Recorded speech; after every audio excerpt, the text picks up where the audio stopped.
A shelter-in-place order in Willows this morning because of a ruptured gas line. There's been a change in leadership at the Chico Fire Department, at least temporarily. And we will tell you what happened in court this morning for the man accused of assassinating Charlie Kirk. Covering Northern California. You're watching Action News Now. Coverage you can count on.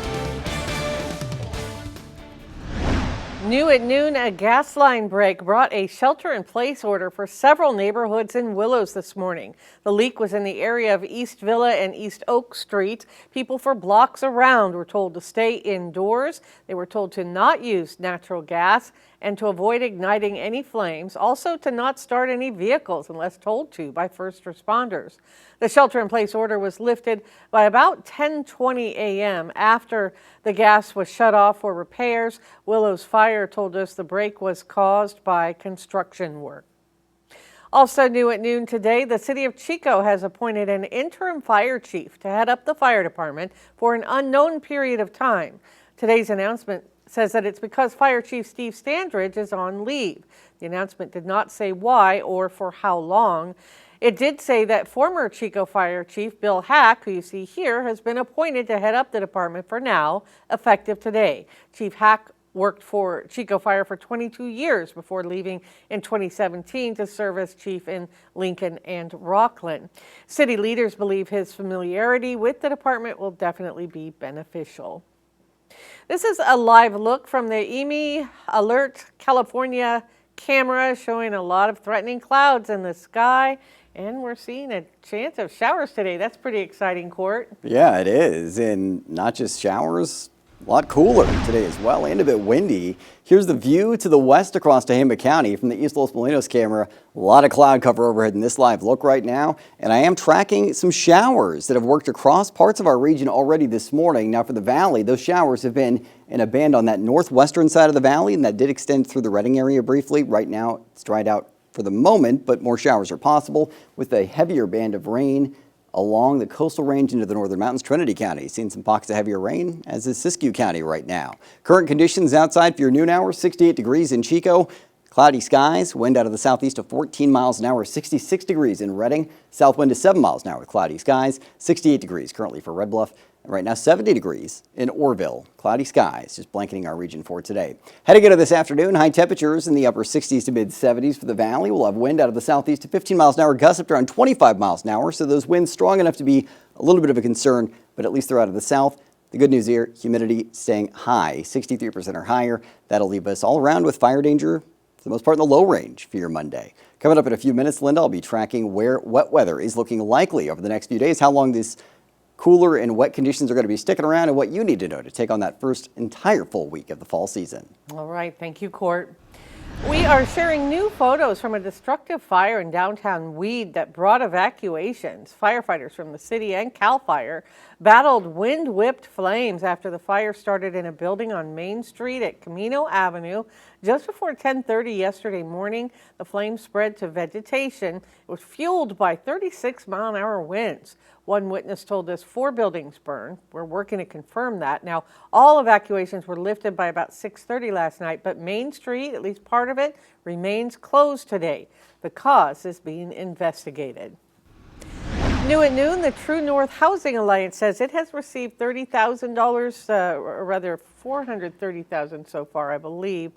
Well, let's stick with that 30. I apologize, but they've raised a lot of money so far toward the new Howard Slater Navigation Center.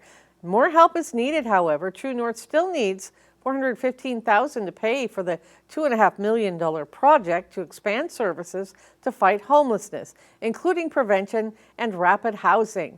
The goal is to fully fund the project by the end of the year.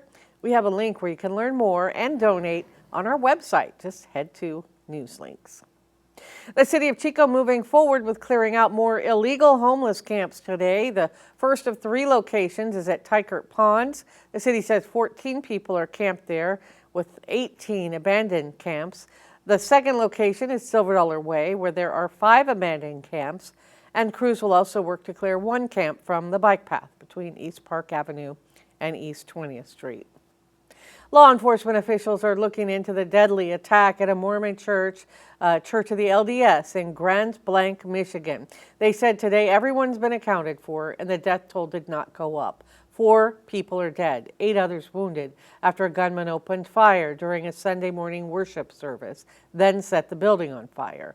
Lana Zach is in Grand Blanc with the latest.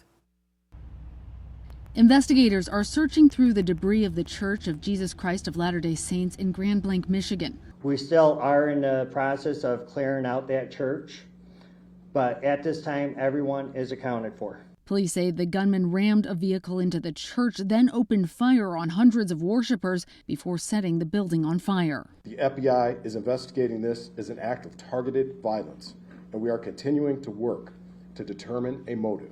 Police have identified the deceased suspect as 40-year-old Marine veteran Thomas Jacob Sanford from nearby Burton, Michigan.